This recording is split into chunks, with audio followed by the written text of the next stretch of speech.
Hello everyone, and welcome to my The Bold Fans channel. I hope everyone is having a wonderful day. Before we begin, please hit the subscribe button and give this video a thumbs up. The Forrester estate was at the center of this pandemonium, a location where grandeur concealed its inhabitants' complex emotions. Steffi Forrester, the feisty and attractive co-CEO of Forrester Creations, was a lady who demanded attention. Her presence was powerful, her confidence unwavering, and her decisions as sharp as the edge of a well-cut diamond.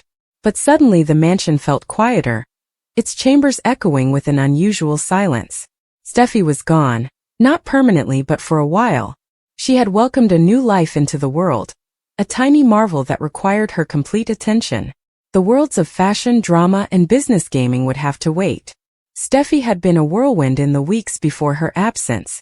She juggled boardroom skirmishes and late-night feedings, her famous stilettos clicking through the corridors of Forrester Creations even as her body pleaded for rest.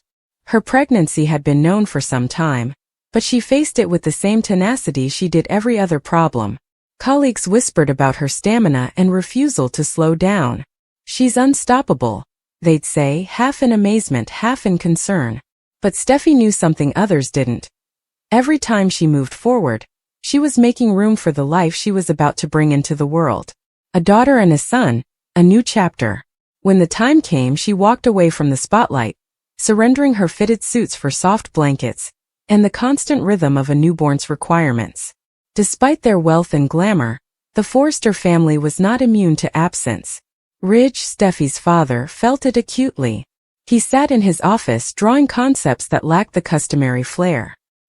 His daughter's disappearance left a gap not only in the firm but in his heart. He remembered Steffi as a child, her laughter filling the house and her obstinate streak reflecting his own. She was now a mother, and the weight of that change hit him hard. He longed to call her and hear her voice, but he understood she needed this time. Instead, he poured his longing into his writing, even though the lines on the paper were empty without her. Hope Logan, Steffi's long-standing opponent and reluctant ally, was disturbed by the silence. Their antagonism had characterized years of their lives, fighting over men, heritage, and the future of Forrester Creations. However, with Steffi's absence, Hope experienced an unexpected pain. She strolled inside Steffi's office one afternoon, finding the area untouched and a half-finished coffee cup on the desk. Steffi's aroma lingered faintly, a reminder of her commanding presence. Hope stroked her fingers across a photo frame on the desk, which showed Steffi beaming while holding her firstborn, Kelly. Now there was another child, a new life, and Hope couldn't shake the feeling that Steffi's world had changed in ways she couldn't yet comprehend. She sat in Steffi's chair, looking out at the metropolitan skyline, wondering if their battles would ever be the same again. Forrester Creations employees felt the rippling effects. Meetings dragged on without Steffi's clear leadership, and decisions delayed. Eric, the patriarch, attempted to fill the void, but his age showed in the fatigue of his voice. Quinn, ever the opportunist, used Steffi's absence as an opportunity to advance her own agenda, whispering suggestions to Eric that Steffi would have dismissed in an instant. The design team floundered, and their current collection lacked the bold edge Steffi normally delivered. Interns whispered in the break room, speculating on when she'd return and whether she'd return the same. "She's a mom now," one said, as if that clarified everything. "Maybe she won't care about this place anymore." Across town, in a little apartment filled with the soothing coos of a newborn, Steffi was away from the corporate battleground. The world outside her window felt remote and inconsequential. Her days were divided by feedings, naps, and peaceful times when her baby's little hand curled around her finger. Jacqueline, the woman behind Steffi's persona, felt the weight of her new duty in every part of her body. She was fatigued, her body still recovering, and her head foggy from sleepless nights. However, there was a deep joy that bordered on sacred. She looked at her child and saw a future she couldn't yet describe, a love that shifted her priorities. But underneath the euphoria lay a silent anguish. Jacqueline had spent years developing Steffi, a figure who was more than just a part. She was like a second skin. Steffi's strength, her fire, had helped Jacqueline overcome her own doubts and challenges. Now, as she sat in the silence of her apartment, she felt an odd disconnect. The world of the bold and the beautiful was a machine that continued going even without her. Scripts were being written, scenes were being filmed, and plotlines were taking shape. She worried if Steffi's absence would disrupt the show's rhythm, if the audience would experience the same gap she did. She missed the energy of the set, the camaraderie of the ensemble, and the pleasure of stepping into Steffi's role. But her body, her emotions urged a pause. Back at the Forrester estate, Liam Spencer was dealing with his own feelings. As Steffi's ex and the father of her daughter, Kelly, he felt obligated to heal the gap. He came to Steffi with supplies and offered to keep Kelly for a few hours to give her a break. Their interactions were delicate, laden with the history of their troubled relationship. "You're doing great," he said, seeing her cradle the newborn. Steffi smiled, but her eyes were tired. "I don't know what I'm doing half the time," she confessed, showing a rare candor. Liam wanted to remain and repair things, but he realized this was her time, her path. He went with Kelly's hand in his, the burden of their shared history greater than ever. Fans too sensed the absence. They expressed their support, impatience, and love for Steffi via various media platforms. "The show isn't the same without her," one tweet said, shared by thousands. They posted photographs of Jacqueline from previous episodes, including her steely stare as Steffi and bright smile at red carpet events. They counted the days until her return, unknowing of the quiet fights she fought off-screen. Jacqueline viewed the posts and messages and felt a combination of thankfulness and pressure. She wanted to give them Steffi back, but she also wanted to cherish this moment in her life, this brief time with her child. As the weeks passed into months, the Forrester world began to shift. New alliances developed, and old animosity resurfaced. Brooke, Hope's mother, saw Steffi's absence as an opportunity to push the company in a new path that reflected her daughter's ideals. Ridge resisted, his devotion to Steffi undying, but the strain was apparent. The fashion house, which was formerly a unified face under Steffi's leadership, appeared splintered. Designers argued, deadlines stretched, and the next fashion show, a pillar of Forrester's legacy, hung on the balance. Everyone felt the clock ticking as they waited for Steffi to reclaim her spot. In her apartment, Jacqueline began to feel the tug of her previous life. She missed the pandemonium of the set, as well as the way Steffi's bravery provided her with protection. She began to sketch out her comeback, not only to the show but also to herself. She worked out whenever she could, regaining her strength. She perused screenplays given by the producers, her fingers tracing Steffi's lines, felt the character move within her. But every time she considered going back, she glanced at her baby's face and felt a tug in the opposite direction. This was the dichotomy of her existence now.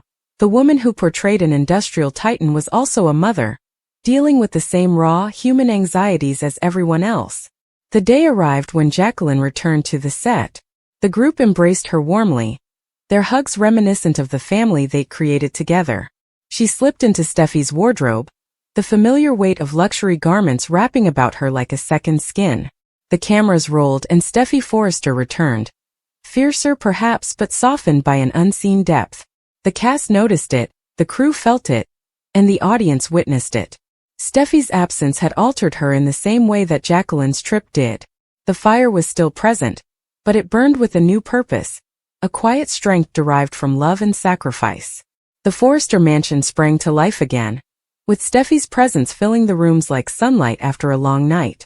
Ridge smiled and his sketches regained their luster. Hope readied herself for their next confrontation, but her eyes held a new level of respect. Steffi's homecoming energized the workforce, particularly the design team. The fashion presentation went off well, feeling like a homecoming. But while Steffi stood on the runway, the acclaim washed over her. Jacqueline kept a secret in her heart. The memory of those calm days, the weight of her child in her arms, and the love that had altered her life. Life at Forrester Creations progressed, but it was different now. Steffi's absence had had an impact not only on the organization, but on everyone who knew her. It was a reminder that even the strongest of us require time to reflect, heal, and evolve. For Jacqueline, those months abroad were a gift. A sad, joyful, and transformational one. She had given life not only to her child, but also to a new version of herself. And as she stood in the spotlight, Steffi Forrester reborn, she knew that no matter what happened next, She still had that strength within her, a calm flame that would never die out. Mari stood at the edge of the empty playground, under the wan glow of the streetlight, the wind tugging at her hair. The swings moved gently, their chains murmuring against one another, like muffled cries from a ruined world. Mari laid her palm against one of the swing seats, chilly and still, while she lamented softly. She closed her eyes and breathed in the almost night air. She'd given him the name Jonas, despite the fact that he'd never moved or curled his fingers into hers. She imagined his laugh, his first word, and his eyes revealing color. Every morning when she woke up, she grabbed for the empty spot beside her. Every evening she pushed back the quilt, collecting thoughts of what could have been. Mari's husband, Darius, attempted. He would kneel beside her bed in the gray of dawn, combing her hair and talking about healing and hope. Mari, meanwhile, could only feel the hollow echo of absence in those moments. Friends brought casseroles and expressed sympathies. They would say, "I'm so sorry," their voices gentle yet resonant in Mari's hollow chest. They spoke of moving on and finding strength, as if these were simple chores to complete, buttons to fasten, jobs to tick off. She gave them a quick, practiced grin before turning away to hide the havoc her grief had caused inside. Jonas had only existed in the smallest details, the ultrasound image seared in her mind, the flicker of kicks that woke her in the early hours, the pre-purchased tiny garments, and the lullaby she sung for him, though he had never opened his ears to hear her voice. She went to his modest nursery every night, running her fingertips over the crib's wood, folding and refolding the delicate pale blue blanket, envisioning the weight of him in her arms. In the mirror she saw herself with hollow eyes and pale lips. Her body exhibited the marks of life that flowered and withered, a body betrayed by hope. The what if questions flooded her head, each like a little blade she held. What if I didn't eat the cold sandwich? What if I rested longer? What if I just believed it would be fine? The shame stuck to her like a second skin. One evening she sat on the nursery floor, holding nothing but air while rocking back and forth and singing their lullaby. Sheets of tears streamed softly down her cheeks. The moonlight shone through the window, separating the room into shards of light and shadow. Mari leaned her forehead on the crib, closed her eyes and imagined his breath. This was the one time she allowed herself to feel the full weight of her grief, disappointment, and the searing knowledge that she had been carrying a life that had vanished suddenly and unrecognized. Darius found her there. He knelt behind her, hands quivering, and wrapped her in his arms. She let him hold her. Under the weight of her grief she crumbled, leaving nothing but tears and longing. He mumbled apologies which she did not believe. He did not need to. They remained silent till daybreak, the room vibrating with anguish that neither could articulate. Outside life went on. Lights in neighboring windows, children's laughter wafting from open doors, and the aroma of dinner cooking.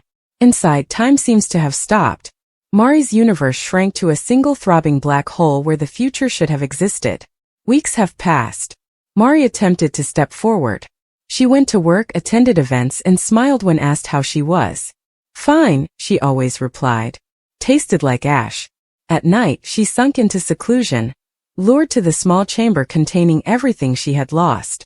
One evening, she found the blue blanket, clean and folded. She clutched it to her chest, arms tight, taking in the faint scent of detergent, pretending it was the warmth of little Jonas. She muttered his name. No response. Her tears saturated the blanket, and she grabbed it until her arms trembled. When she placed it back in the crib, she felt as if she was putting down what little connection remained. She wondered if she'd ever forgive her body, the physicians, or the cosmos. She wondered if forgiveness might bring serenity or just dull the edges of what previously was. If dullness was the best she could hope for. Months later, spring sprang into blossom.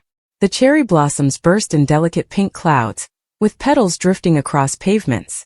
Mari went beneath them, their beauty both mockery and comfort. She snatched one up, fragile and ephemeral. She clasped it to her heart, picturing Jonas among the petals, blossoms, and other things that live short and leave only memories. One afternoon, she heard laughter and tiny footsteps approaching her gate. A neighbor's child, wide-eyed, offered her a dandelion.